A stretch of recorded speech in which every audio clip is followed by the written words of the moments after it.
Marissa DeFranco. She is a granddaughter of immigrants and now an immigration attorney. Her grandparents came here for the American dream, the same dream of freedom that her husband's parents sought when they left China. She's received the National Legal Aid and Defenders Association's Beacon of Justice Award in October of 2010 and was named the 2011 Top Woman of Law by Massachusetts Lawyers Weekly. Attorney DeFranco currently serves as the chair of the Mass Bar Association's Immigration Section Council. She's also served as chair of the New England chapter of American Immigration Lawyers Association, as well as a liaison to the federal government agency and as a director on the AILA National Board of Governors. As a part of the Women's Bar Association Legislative Policy Committee and Mass Now, she's worked on a range of legislative issues from insurance discrimination to contraceptive coverage. She's also previously served as the VP of Legislative Policy for Massachusetts Now, as well as the Violence Against Women's Task Force Chair. In 2008, she was appointed a commissioner on the Massachusetts Commission on the Status of Women, and we welcome candidate Marissa DeFranco.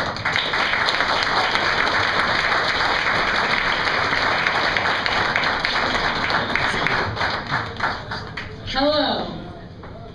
I am Marissa DeFranco, and I'm a Democratic candidate for U.S. Senate. Do you all believe in people power here? Yes? Let me hear it for the people. Why am I in this race? I am in this race for exactly the same reason as I have been in this race since 6 months ago when I declared, and have been to over 100 places across the Commonwealth. To do what I have done for the last 15 years of my career, and that is to fight for the people who do not have a voice against the powerful. That is to fight for people's human rights, for small businesses access to create and give them the ability to create jobs, and for LGBT people fleeing persecution, and for women fleeing persecution, and to help all of those people make their American dream come true. It's pretty cool being an immigration attorney. You get to help people's American dream come true every day for a living. So that is my track record. A lot of people talk about David versus Goliath. The real David versus Goliath in this race is me. In my 15-year career, who do I fight every single day when they are wrong on the facts and the law and the substance? It's the federal government, the biggest player on the block. And I don't fight the federal government with the resources of a big firm or an Ivy League or the federal government itself against another branch of the federal government. David versus Goliath is my life story as a sole proprietor, fighting against the federal government when they're wrong, and winning my clients' underdog cases against long odds. That is the kind of advocacy that I want to take for you, the people of the Commonwealth, to the United States Senate.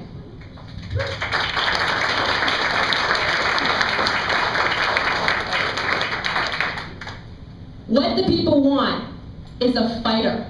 They want a Democrat with a backbone who will not capitulate, who will not shade or modulate or triangulate or come up with just the right language. Democrats are always looking at consultants and saying, if we just say things the right way, if we just reach that zeitgeist of the people, what do the people really want? Come on, what the people really want are jobs and someone to stand up for them and make sure that not just the middle class, but the working people and everybody, the 90% of the people who are not making it in this system, when everything is going to corporate welfare and everybody at the top. That's what the people want. They want a fighter, and that fighter is me. I have a tireless track record of winning over and over again when other lawyers said, forget it. You know, you get the pat on the head when you're a young lawyer. I started my practice at the age of 26 years old. With, of course, the love and support of my then fiance, now husband, and we just celebrated our 12th wedding anniversary. Thanks.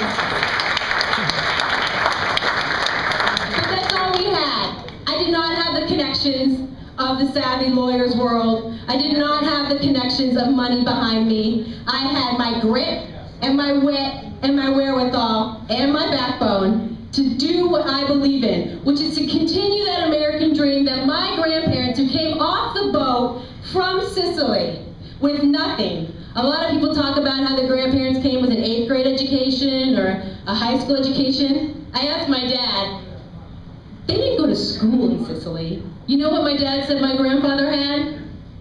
A P and S degree. Does anybody know what that is? Pick and shovel. Manual labor.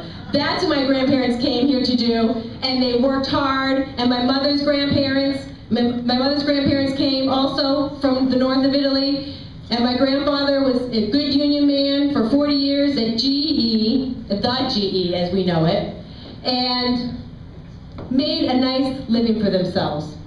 Where are our union jobs now? I stand strong for union jobs, and Democrats have got to get on the same page and start recognizing that union jobs are good paying jobs, and jobs that can stay in this country and not be shipped overseas.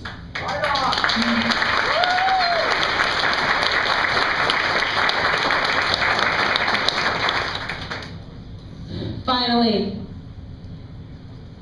Social Security and immigration.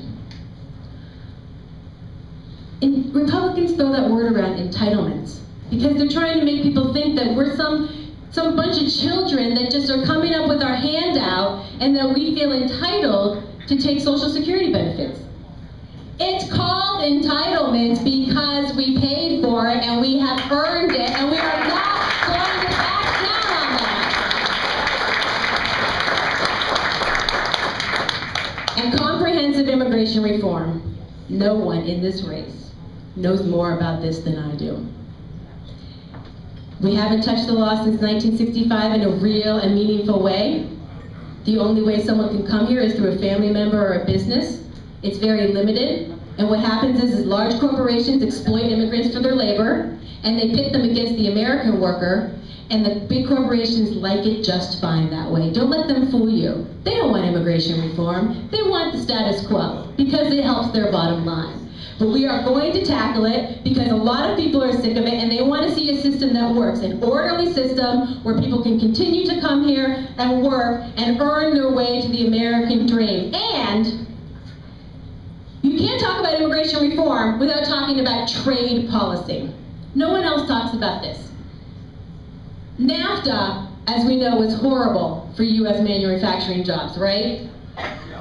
No one talks about what it did to Mexico, because the U.S. and Canada were allowed to flood the Mexican market with cheap corn and put 2 million corn farmers in Mexico out of work, and what happened? They came across the border. So you don't think that trade is connected to immigration? You bet it is. And I'll wrap up because I see the signal. But the essence of my candidacy is this. And if I leave you with one thing to remember, it is this. My grandparents did not come here and risk their lives on, I'm sure, which was a very uncomfortable boat ride, to say the least, to work their guts out. And everybody in that generation who worked their guts out. And my parents did not put in 15 and 18-hour days as a frontline doctor and a nurse, and my dad's a Vietnam vet. They did not go through all of that. In my generation, we did not pay our dues and go to college and pay our loans and invest in our houses to see a return to the Gilded Age of the beginning of the 20th century, where everybody at the top has everything and we're supposed to be satisfied with the scraps. That is not what we're going back to.